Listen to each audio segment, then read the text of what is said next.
when we watch our kids play at 5, 6, 7 years old, they're playing with confidence. They're playing in flow. They're in the zone. They're playing wiffle ball in the backyard. Are they worried? Are they nervous? Are they scared? No.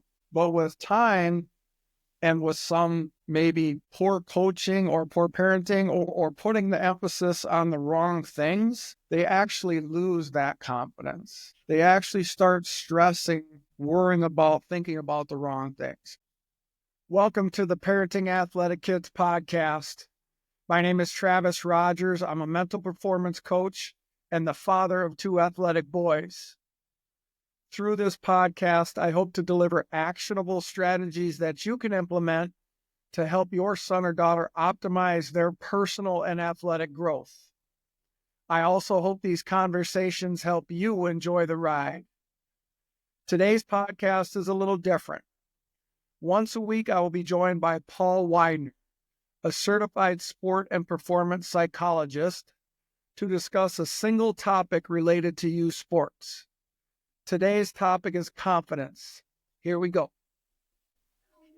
Welcome back to the Parenting Athletic Kids podcast. We have Paul Weidner on the podcast today. These podcasts are going to be a little bit different. Paul and I are going to really go back and forth, discuss one specific topic. So today's topic is something I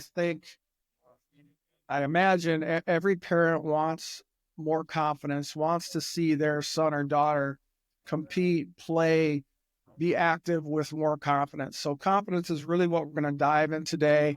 Welcome back to the podcast, Paul. Great to have you again. Great to be here. Thank you, Trav. Can't wait to get into it. Yes, sir. I'm just super excited about where this might take us. So I think mental performance coaches have different views on this, what it takes to be more confident, what confidence, the definition of confidence is, what it looks like, how parents can bring about more confidence for their son or daughter. So let's get into it. Let's start with kind of how you would define confidence.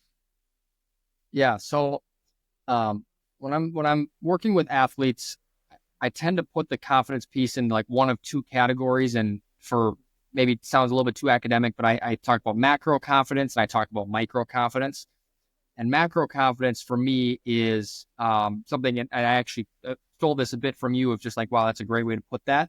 Macro confidence and self-trust is oftentimes for me very similar. So self-trust is, in a lot of ways is building up enough equity with yourself to say, I deserve success because of X, Y, and Z, and I trust myself in this moment. And that's the one that is probably something that in the long term or big picture, we want to emphasize and build that up because that's hard work. That's focusing on the process of things. And then you get to tell yourself when it comes time to perform, I deserve success because blank, or I trust myself, to use your term, self-belief, self-trust, because of X. And then the other side of it, not the other side of it, but the other way that I view confidence is a little bit more, I call it micro confidence. And that is what you are able to tell yourself right at the moment of performance, the kind of the stream of consciousness that's going through your mind in that moment. And I think when I talk with athletes about that, it's very obvious then that the follow-up is how one plays into the other. Because if you have a great macro confidence level, your ability to have kind of a default positive regulation in the batter's box or in whatever sport you're playing, like whatever that moment of performance is going to be a lot easier to do.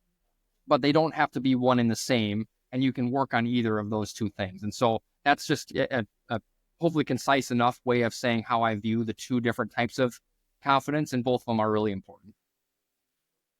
I think that's really well said.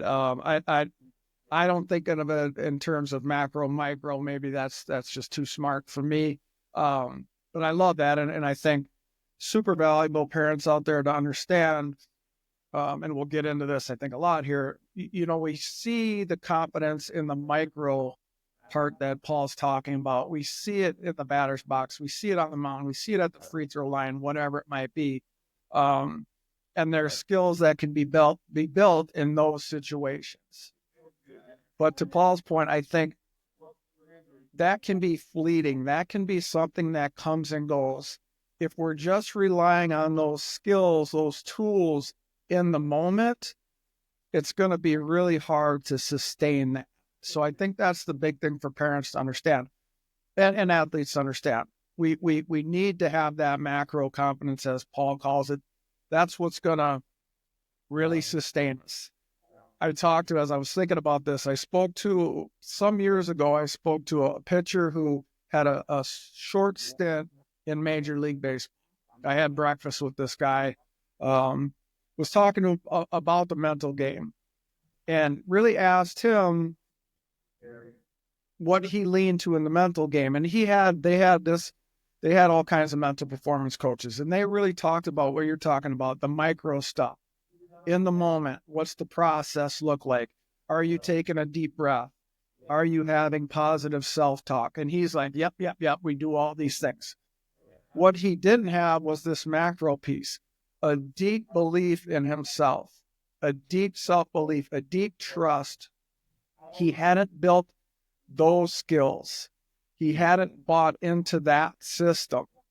So again, I think what he said, when the pressure really hit, when he got to Major League Baseball and something would go wrong, he would try his deep breath. He would try his focal point, but it just wouldn't work. So that's what I really want to dig into a lot more. And then, of course, how can parents help at each one of these levels? So what are your thoughts? Let's start with the macro, the deep self-belief. What does it take to get there, and how can parents help with that? I think that some of the, universal principles that we would want to have in an athlete, and maybe we don't think of from the mental performance standpoint, but the work ethic, the focus on how to get better every single day, which is a mental performance concept. But there's a lot of coaches that aren't mental performance coaches that are just wanting that out of their athletes because of the obvious benefits of that, right? But then there's a lot of athletes that work really hard like that, and they have a hard time being reminded that hard work that you've put in is what should give you a sense of calm and ease in that moment, as opposed to the other way around, which is, I've worked so hard, I can't fail now. Like, I put in so much time and effort, I can't fail now. And so really important to preface with the athlete, whether that's a parent talking to a kid or a coach talking to an athlete or a mental performance coach working with an athlete, that none of this is talking about a direct correlation between work ethic and success, because just working harder does not guarantee success, but it gives you more, it raises the opportunity, or raises the chances that you will have success. And at the end of the day, that's all that we can hope for in competitive athletics. And where things tend to stop, and it's like, just take one more step, is you've worked so hard at your craft, whatever that may be, you need to use that as a confidence booster in that moment to say, I deserve success. Does that mean you're going to have success? No, or not guaranteed, but I deserve to have success because of the work that I've put in. And so for a lot of athletes, that of course means that they need to be reminded that they have to work hard and they have to focus on getting better every day, because not every athlete does that. And so if that's where they're lacking, let's make sure we have that going on. But if they're doing that, then they just need to be reminded that that is your kind of reason to say, I got this because I have worked so hard. And so if you're having conversations with your athlete as a parent, that would just be a great thing to say, is like, hey, son or daughter, I don't think that this guarantees you success, because it never should. And I don't want you to think that I'm expecting you have to get a hit now.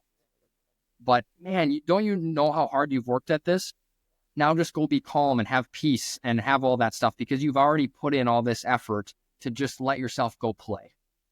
Love it. So a couple things that pop into my head with that. One is, there's no one thing that will guarantee this confidence at the macro, the self-belief level.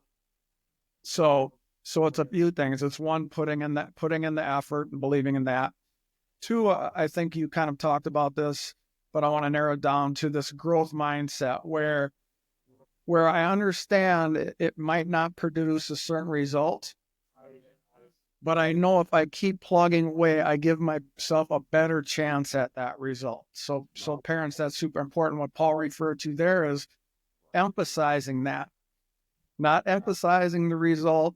This doesn't guarantee you're going to go 4 for 4, hit every free throw, but do we understand it gives you a better chance? So constantly emphasizing that growth mindset, and maybe we'll have a specific podcast we get into that just talks about that.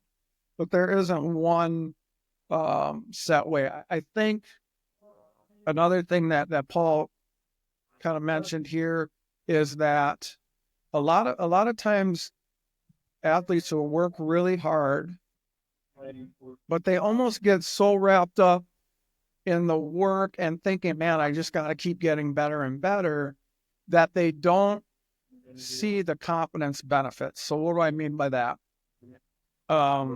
I think my son Will has had this, where he's always trying to get better.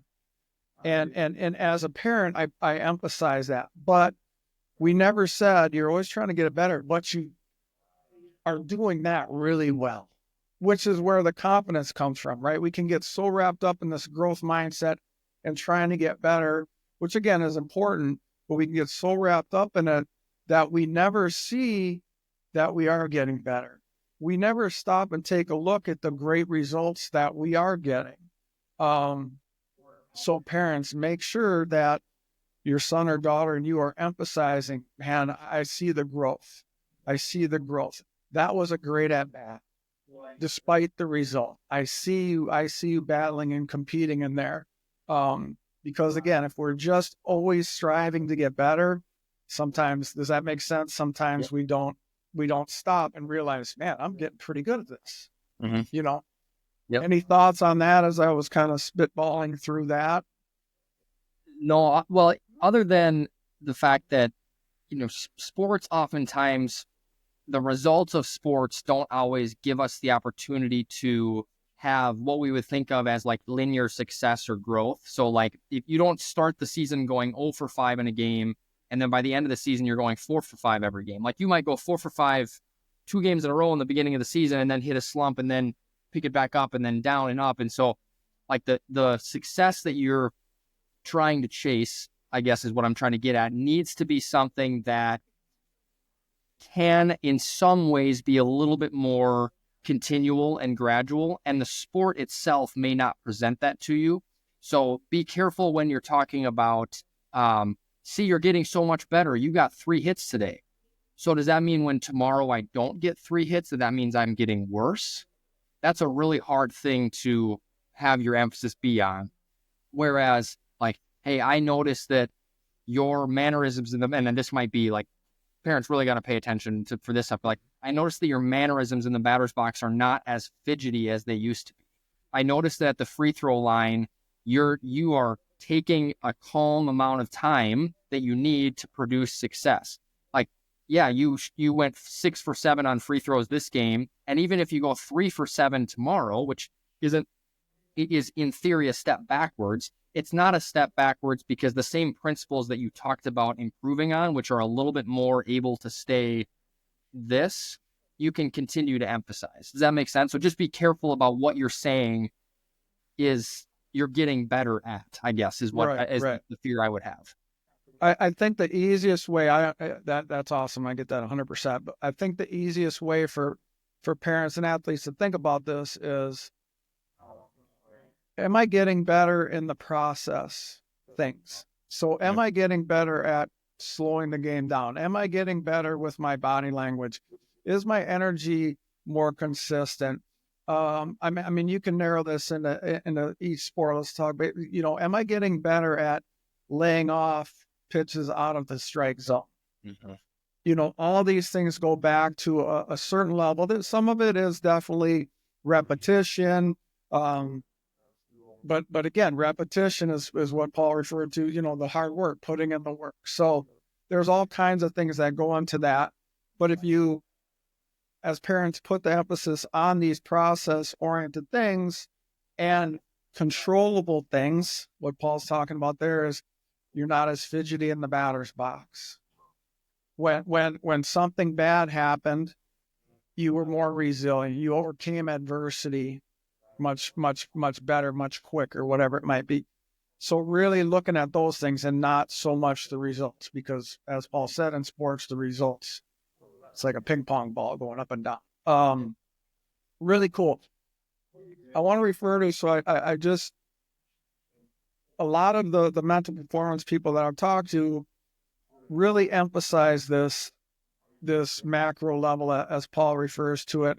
What are we really looking for? We're looking for a certain level of calm, of self-belief. And parents, this is, again, it's harder to see, and we'll get into the micro stuff that's easier to see. It's harder to see, but you know, and your athlete knows when they feel really good about. So we talk about the zone. We talk about being in flow. And I think that's what we're going for on the macro level, where I just feel great. I had a mental performance meeting with the client last night, and I asked him, he plays basketball. Were you in the zone in the tournament this weekend? Some of the time not. If he can really define what that feels like for him, and then we figure out ways to help him be in the zone more frequently. So I think as parents, as you're thinking about this, and athletes, the zone is would you agree with that? Like a great kind of overall, most people know what that means. If you've been an athlete even for just a little while, you know what that feels like. Yeah. I think he said it's just fun. That was his term for the zone. I'm like, perfect. Like you're just out there having fun. So getting in that place again takes a lot of different things. Any other thoughts on, we'll move on to the micro piece, but any other thoughts on how parents can help their son or daughter achieve that self-belief, be in the zone, in a flow state more frequently? Yeah. I wanted to take what you said about the state of flow into how it differs a little bit from some sport to sport, and we won't dive too deep into it, but I've always found it interesting, the concept of being in the zone or flow in a sport like baseball, where the opposite, the sport itself kind of lends itself to different peaks and valleys of just the lull and action of the sport, as opposed to football or basketball or other sports where it's kind of one continuous thing happening with maybe a little bit of ups and downs. Long story short, what I think you should be looking for somebody that's in the zone, like in the sport of baseball, would be the duration of an at-bat, or a duration of a sequence of pitches or whatever, whether or not they always looked like they were under control of their stream of consciousness, of their physiology for the most part at that time. And so whether you're chasing a state of flow or chasing just being under control in those moments, those can look very similar. And I would argue that either or of them is a great place to be. And everybody's been in a state of flow, and man, if everybody would say that's a great place to be, whether you even recognize it or not, it's the perfect balance of, I'm being challenged right now and I'm having enough success in my own mind. And when you strike that perfect balance, that usually results in flow. You lose sense of time, you lose kind of all that different type of stuff in a good way, and are just totally immersed in what you're doing. And that's really fun. But whether you're seeking total control of yourself, or seeking that zone or that flow, either one's great. And in the sport of basketball or football, for example, there's different athletes we work with, being able to get caught up in the game totally and nothing else kind of matters in those moments, lends itself a little bit easier, I think, to a state of flow. And I love trying to emphasize how to get there with basketball athletes I work with, and a couple of football athletes that I work with, but basketball especially. It's great. So thank you for talking about that too. Love to, I know that you can even dive even more, but let's move on to the micro stuff. I have some questions I want to ask you about it if you're good with that. Okay, real quick, just to finish off the point on the macro, parents understand that. So Paul mentioned, I mentioned, I think, you can see it in your athlete a little bit. Be really careful with that. Ask them how they felt in the moment, how they felt. to Paul's point, every sport is different. And even within a sport, there'll be some pitchers who want to be on the mound and they want to be a bulldog. They want to have this certain persona. They want to have like fear in their eyes, like, this certain level of intensity, where other pitchers are just kind of chilling off it. So be really careful with, I think as coaches and parents, we can assume certain things. Oh, they look like they're in a really good place, or they don't. Don't be so sure. So make sure again to have this. I think it's a great, just easy way to communicate this. Did you feel like you were in the zone today? Or did you feel like you were in flow? However, whatever terms you want to use. Did you feel comfortable in your at bats? And yes or no, and now we can go in different directions. So yeah, let's get into the micro piece. So the micro piece again is a little bit more kind of what we do see. Are they in the moment? And here's how I like to look at this, Paul. In a couple conversations I really brought this to a point with me. We want them to try to be in macro self-belief throughout, in the zone throughout. Okay. And there will be ebbs and flows to this, but kind of like that's however you want to look at it. That's where we want them to be for the full game, just engaged in the baseball game. Mm-hmm. But there will be times when they get pulled out of flow, right? There'll be times where the umpire makes a bad call or they make a mistake. So really, I believe that the micro pieces are for when they get pulled out of this great place. Again, everybody's different on this, and this is kind of pie in the sky, but this is really the athletes I work with. This is where I want them to be. Like, I trust myself. I believe in myself. I understand what it feels like when I'm at my best. I'm going to try to stay there. And then once in a while they get pulled out. So let's talk about, maybe you just have questions. It sounds like you want to ask me on the micro piece. The micro piece for me being, okay, we need to take a deep breath and slow things down. We need to use a focal point. That is looking at something, whether it's on our bat, on the back of the rim in basketball, to try to get us in the present moment. Basically, for me, the micro piece is trying to calm thoughts, things that might be bing, bing, bing, popping around in our brain. Now I need to slow those things down, try to get back to this place of comfort, of trust, of self-belief. Yeah. Your thoughts, questions? Well, what I was going to ask you is, a lot of the times when I view like the micro self-confidence or confidence piece, a lot of that has to do with what exactly is in the moment that voice that's going on in your head telling you. And hopefully that voice is something that, if you're truly in the zone and all that stuff, is something you hardly even notice that's happening. But we all understand there are moments, to your point, bad umpire call, I'm 0 for 2 with a couple of strikeouts. I'm feeling it like I'm struggling right now to stay in that zone. And that voice that's going on in your head, that internal dialogue, is not good. And so when I try to focus on that with athletes, I try to ask them, okay, what is it currently, if you could put yourself in that moment? And then what can you interject that actually helps you? And the question that I wanted to ask you is, what are some things when you're working with athletes that you tell them, if anything, that they should be focusing on interjecting to disagree with that bad voice that's in your head, so to speak, and play the other side of it and say, no, I need to get back over here. What do you tell them to tell themselves if it's just about a stream of consciousness that we're talking about?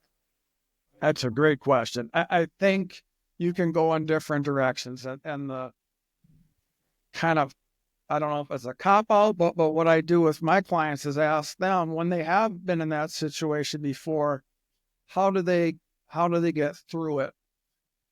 For me, I think it's super important for them not to fight thoughts, not to, go to a negative place. I got to get this thought out of my head. We both know that doesn't work. Like, you can't not think something, right? So So is it replacing thoughts with positive self-talk, positive thoughts, or is it just recognizing those thoughts and taking a deep breath and bringing myself back to present?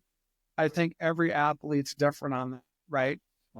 So some mental performance people will talk about self-talk. If something negative's coming in, I'm going to replace it with something positive.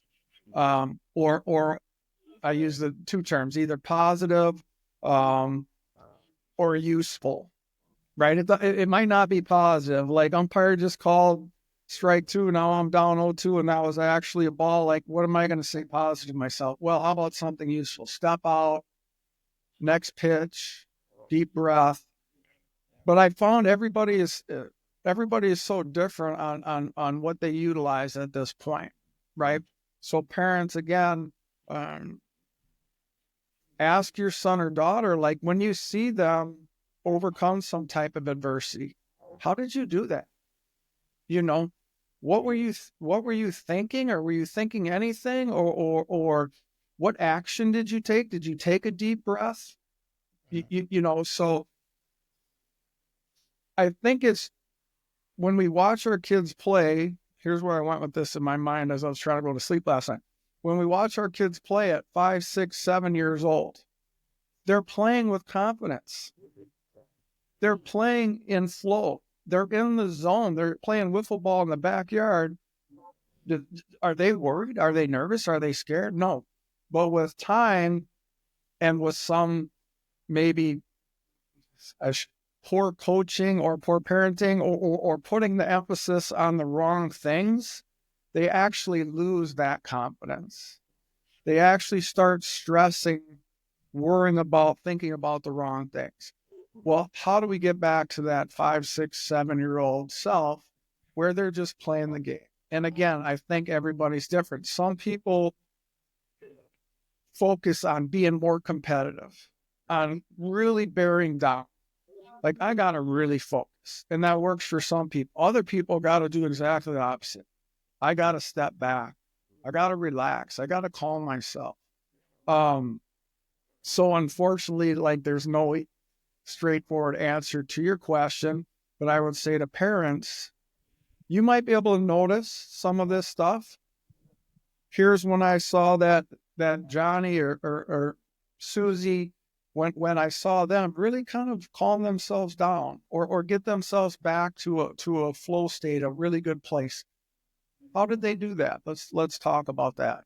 Yeah. Your thoughts. Yeah, that's good. Would you ever say, so like trying to use the macro or the self-belief and phrases that can go along with that, would you ever consider those to be useful things to actually be putting in your stream of consciousness in the batter's box? For example, and this is just one example, I guess, would be the phrase, I deserve success. Like, I deserve success. And I've never actually told an athlete to say that, but I'd love to know your thoughts on trying to pull directly from the concept of that macro and pull it into the micro and see how useful it can be right in the moment. Have you ever thought about that?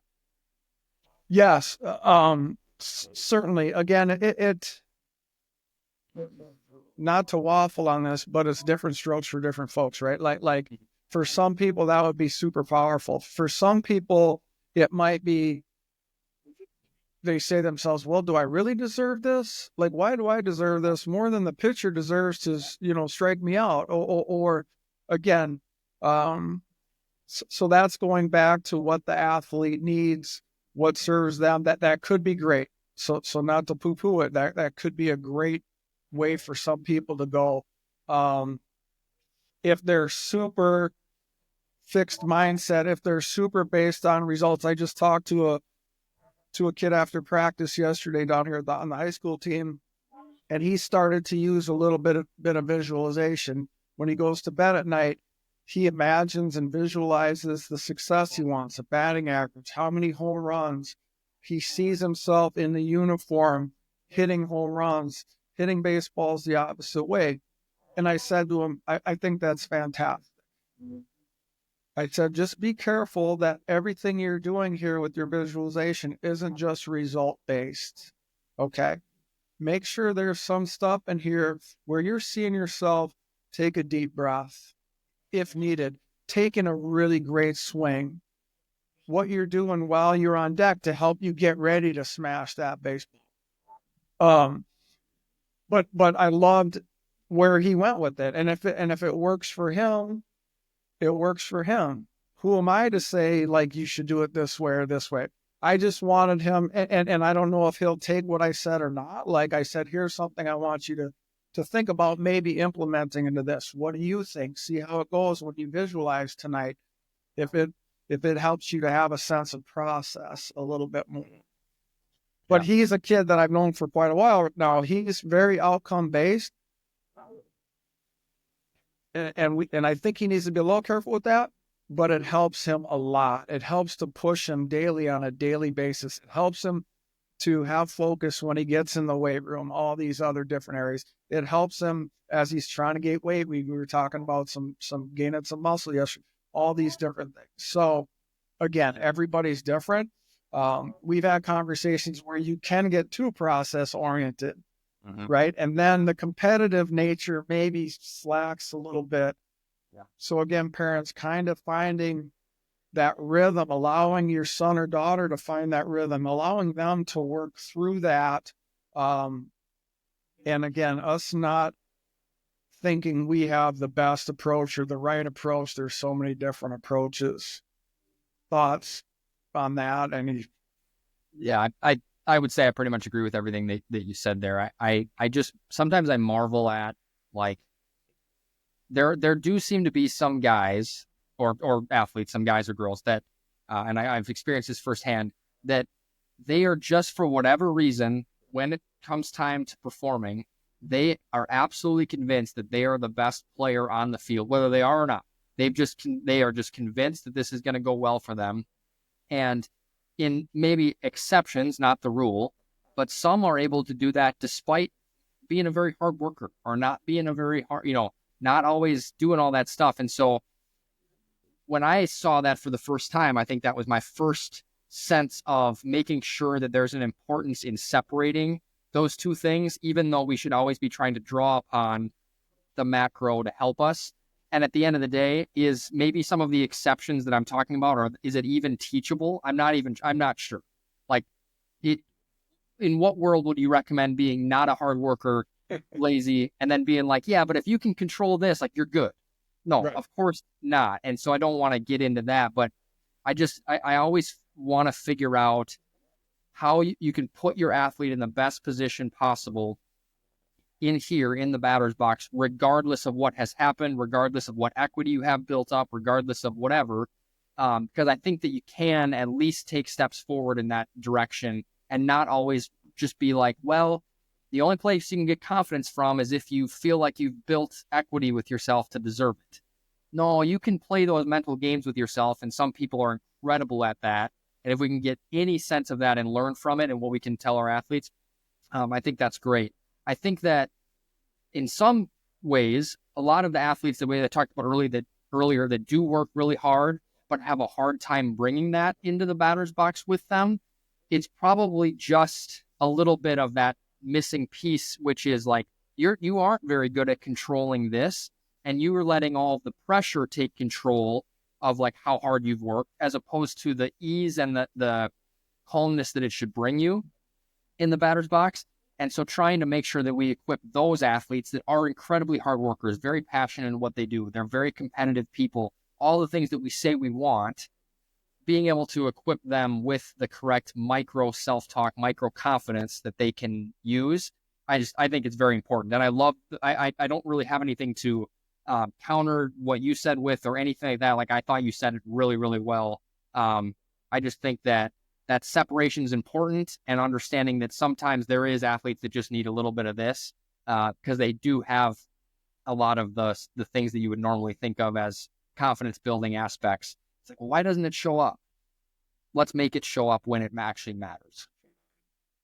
Yeah, I think that's awesome. I think the kind of lesson there is to understand that athletes may have a little more of one or the other. They may have a little more of the macro and the work ethic and the process oriented, but they don't have in the moment as much mental strength, however you want to phrase that. So So it's certainly a balancing act. One other thing, as we were coming to this podcast, I wanted to mention, and I think about it with that 5, 6, 7-year-old playing wiffle ball in the backyard. I think something parents need to be aware of is, I think most kids are confident at young ages. Now, some of this is, at birth. I mean, some kids just seem a little bit more like they get on. They're not afraid when they get, on over at the jungle gym, and they're, bouncing from thing to thing. Some kids have this like innate,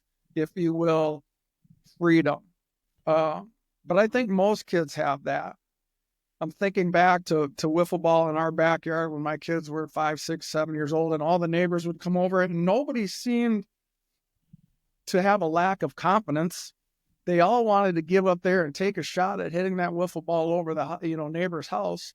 Some maybe a little bit more, but I think what generally happens is some sort of fear comes in along the way. Some fear of not being successful, some fear of making a mistake, some fear of what will they think, what will my parents, my coach, my teammates, what will they think if I don't have success? So I believe that confidence gets taken away over the years rather than maintained or even added to. So I think parents need to be aware of that. And how can we do a better job of that? We can make sure that we're not emphasizing the results. We're not getting in the car and being like, that was a tough game. That was you were 4 for 4 and that was great. You were 0 for 4 and that was bad. Something that Paul referred to a little bit ago. Giving them the opportunity to fail and saying, we lean into that. When they fall from the high bars, is it, oh, we don't want you to ever jump up there again? Or is it like, let's dust off and we'll get them next time? It starts in the backyard with the wiffle ball. Is it a swing and miss? Oh, that's so terrible. Is there a swing and miss? You got this next one. So that's really big. There's a lot of stuff there, but I think with school, we get a grade. It's not about effort. It's about the grade. We have to be really careful with school, with friends, with grandparents, with sports. That's the great thing about sports. What are we emphasizing? We have to be really careful not to emphasize the result. Anything you'd add to that? Again, I just think it's so powerful for me when I start thinking about that 6, 7-year-old they're out there playing t-ball. It's boys, it's girls, it's nobody gives a but. We run the wrong way. Hey, it's okay. Next time let's try running this way. We swing and miss 10 times. It's okay. Let's keep putting the ball. We fall on our bike. We get them back up. Let's try it again. But at some point, this is the growth mindset. At some point, we start to really, unfortunately, emphasize the result. Probably starts around school time and grades and stuff like that. Any things you'd add to that? There's probably a good number of parents that will listen to this that may have at some point in time or are still currently going to coach their young kid. I mean, like the 5, 6, 7-year-old in whatever organized, because let's be honest, the organized sports are happening earlier and earlier and earlier. And so let's just call it what it is. So you have organized sports at like 6, right? 6, 7. And you're just trying to figure out what that looks like and depending on where you're at. But if you're a coach of one of those things or one of those competitive sports, you have a huge responsibility in that, because the parent that can do a great job on the way home of emphasizing all the great things, and that part probably plays a bigger factor. But if they start to feel that like, yeah, but when I'm actually at practice or at a game, I'm getting a different message from that coach that like it's something different. And coaches, I think, depending on how old you are, like it's okay to talk about, I'm not an advocate of no scoreboard at any point in time ever. Like we lost the game today or we won the game today. We've had great conversations about that. But with each step of the way in a game, in a practice, in a whatever, continuing to emphasize the fact that you failed this time, lean into that challenge next time. Always lean in, don't pull away.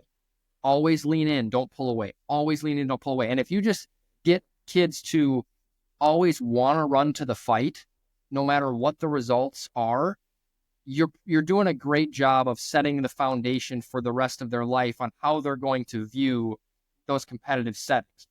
Because when you're playing high school varsity baseball, you're dang right, it's about winning. That's kind of what it is. So at some point in time, we all have to admit that. But even in that setting of it's about winning now, I put that in quotations for a very specific reason. It's about winning now. Are you running to the fight or are you running away from it? And if you just get kids to continue to run to the challenge, run to the fight at 5, 6, 7 years old and never lose that quality, you're doing a great job. So whether it's a coach or a parent, just try to make sure that they always feel like they're encouraged to try again and again and again and again. Success, failure, and everything in between, run back to it and go. And so I from a parent perspective and a coach's perspective, that's what I think of when I hear you talk about that. I love that. Yeah, it's we'll wrap this up. But again, as I really deeply think about confidence and everybody wanting to be more confident, I think people are confident. It's fear. What's the opposite of confidence? Fear. And that's what kills confidence, is some kind of fear that your son or daughter is having. Fear that they're not going to get a hit right here. Fear of letting somebody down. All these things. How do we help them, to overcome that fear is by asking them to lean in. Being okay with them making a mistake. We'll get them next time. What adjustments do we need to make? Let's keep pushing forward. So keep emphasizing those things, parents. Let's try to stay away a little bit from, the result was good or bad. We're going to really emphasize that. The result, yes, to Paul's point, we want to win. We want to go out and compete. The result gives us some information. We were better today. We did good today. Or we need to work on these things. Or even if we win, this in coaching, we talk about this. We can beat a team and play really poorly. Right? Mm-hmm. We can lose and play great. So the winning and losing is just another tool, just another measure to ask us where we're at, ask us how we can keep that getting better. All right, let's wrap this up. Any parting thoughts on the confidence?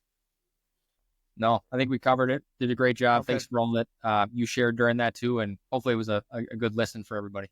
Yeah, I hope so as well. So again, thanks for tuning in the podcast. Paul and I are gonna try to put one of these out each week or so. A little different than the other podcasts. So keep staying tuned for this sort of thing. If you have a specific question, feel free to email me at mindratetraining@gmail.com. You can also put comments in the podcast in there, and I'll keep an eye on those. So if you have a specific question, go ahead and write that out, and Paul and I will try to tackle that at some point. Thanks, Paul, and we'll talk real soon, man. You bet. Thank you. Thanks for tuning into the podcast. Please be sure to like, follow, and especially share the podcast. We're trying to spread the word. If you want more information on techniques, tools, strategies that you can use to help your son or daughter, please check out my book, Parenting Athletic Kids. It's available on Amazon. Thanks again, and we'll be back with another podcast really soon.